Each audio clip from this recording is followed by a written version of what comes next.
Isang magandang hapon po mga kaibigan, mga kababayan.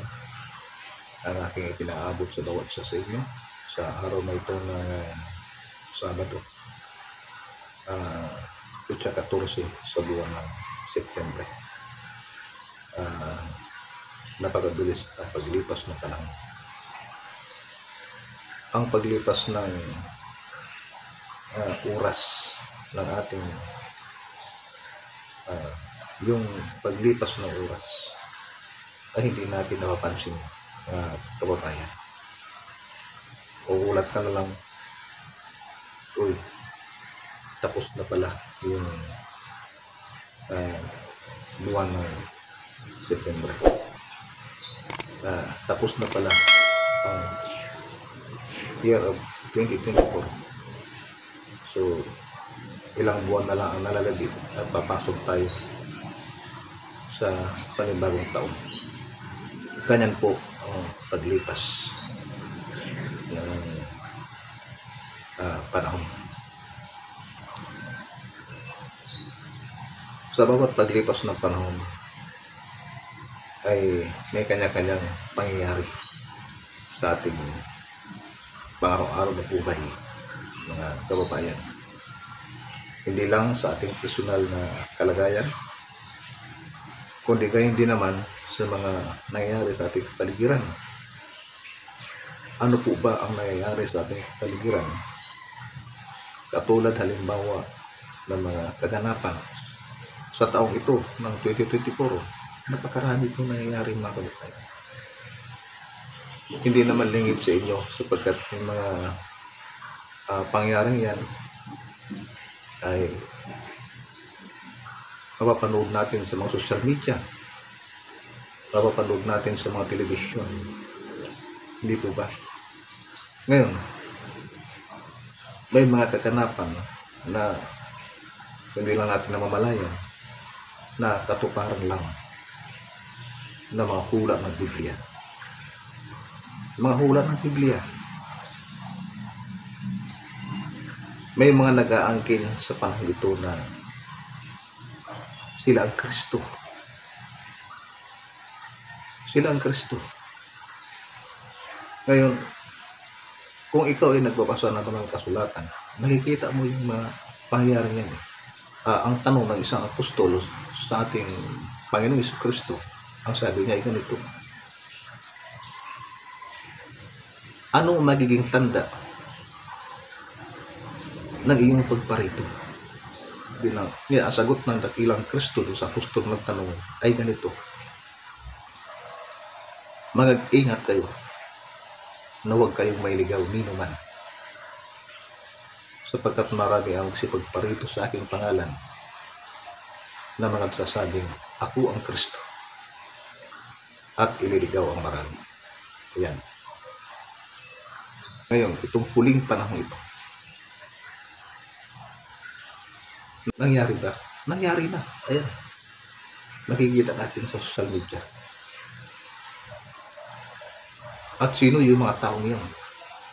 Nag-aangkin na sila ang Kristo, na nagsasabing maging ang ating mga kaluluwa ay pag-aari daw niya. Maging ang sanlibutan ito ay pag-aari daw niya. Hindi ba't nakakapangilapot po mga kababayan ang mga salitang yan? Bakit? Sapagkat walang ibang nagmamay-ari ng ating mga kaluluwa at pagka-espiritu kundi ang Diyos. Hindi ng sinumang taong nabubuhay sa ibabaw ng lupang ito. Yan ang katotohanan yan mga kababayan. Wala tayong pag-aari sa ibabaw ng lupa, maging ang ating mga buhay, maging ang bawat hibla ng ating mga buhok, ay hindi natin pag-aari, kundi pag-aari ng ating Ama, sapagkat siya lumikha, maging ang sanlibutan ito. Ang ating Ama ang siyang lumikha ng lahat ng mga bagay dito.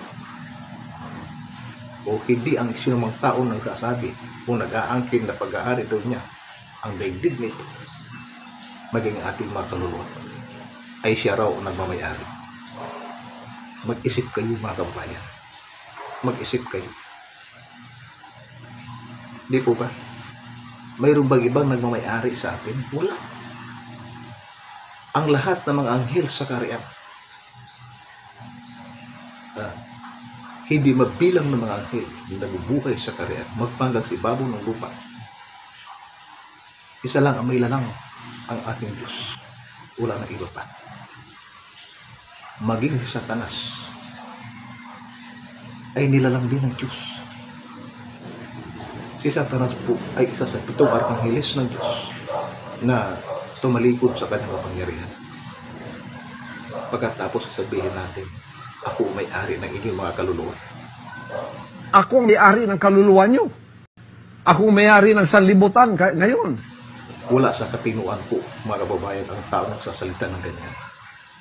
Wala sa sariling katinuan. Mag-isip po tayo. Laganap na ang kasamaan sa sanlibutan sa panahon ito. Masyado na laganap. Bakit ko kayo didibatiin ako na ngayong katotohanan? Ako ang daan at ang buhay. Pag di kayo dumaan sa akin, hindi kayo pupunta sa langit. Anong didibati ko sa inyo? Ha? Paano nyo ako didibatihin yan? I am the way. Pag hindi kayo dumaan sa akin, hindi kayo pupunta ng langit. Kahit ano pang gawin ninyong pagtatampisaw dyan. Paano ko kayo didibatihin yan na ako ang may-ari ng kaluluwa nyo? So kung yung mga ganyang tao ang inyong pinaniniwalaan, mga kababayan, ang inyong sinampalatayanan, yung mga taong ganyan, kasama kayo sa hindi magbilang ng mga espiritong ihatid niya sa impyerno. Kaya mag-isip po tayo, mga kababayan. Mag-isip po tayo. Pag-aaralan po ninyo, mga kababayan, ang bawat salita na binibitiwan ng isang bulaang propeta. Bakit? Hindi naman po mahirap hulihin yung mga bulaang propeta. Sapagkat nagsasalita sila ng mga salitang labag, ulihis sa sinasabi ng Biblia. Yan po yung mga bulaang propeta. Yan. I am the way. Pag hindi kayo dumaan sa akin, hindi kayo pupunta ng langit. O, tingnan mo yan. Inaangkay niya na siya raw may-ari ng sanlibutan. I am the way, sabi niya. And the truth. Si Kristo lang po nagsabi nun, hindi siya. Si Kristo po ang daan para marating mo yung buhay na walang hanggan. Kaya nga nag-iwan siya, ang dakilang Kristo ng kanyang mga lituntunin para sundin natin mga tao. Maging guide natin mga tao upang marating natin yung tinatawag na buhay na walang hanggan. Ang Espiritu Santo mga aliw, mga kababayan, inihayag pa ng dakilang Kristo. Inihayag niya. Ano sabi ng dakilang Kristo? Ako'y dadalangin sa Ama at kayo bibigyan niya ng ibang mga aliw na siyang sumain yung magpagailangan. Sa makatuwid bagay ang Espiritu ng katotohanan na hindi matanggap ng sanlibutan. Sapagkat hindi dito siya nakikita. Hindi nakikilala man siya. Ngunit sa inyo nakikilala sapagkat siya'y tumatahan sa inyo. At sa inyo. Yan po yung Espiritu Santo. Tinanggap pa yan ng sanlibutan. Tinanggap pa yan ng mga tao ng sanlibutan. Hindi. Ilang dekada na nakaraan mula na bumaba ang Espiritu Santo sa ibabaw ng lupa. Hindi pa nalamalayan ng tao.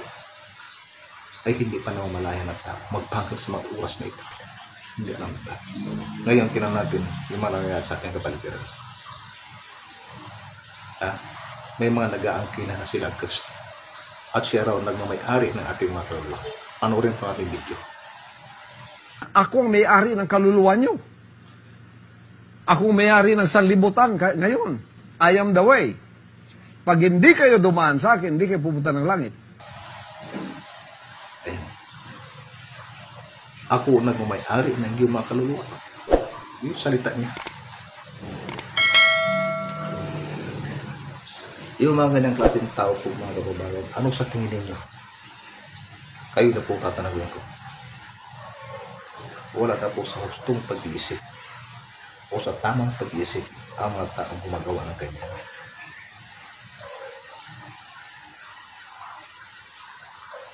Kayo na po ang bahala ng susunod. So hanggang dito po lamang ang aking baikling topics niya oras nito. Magandang hapon po, Biyok.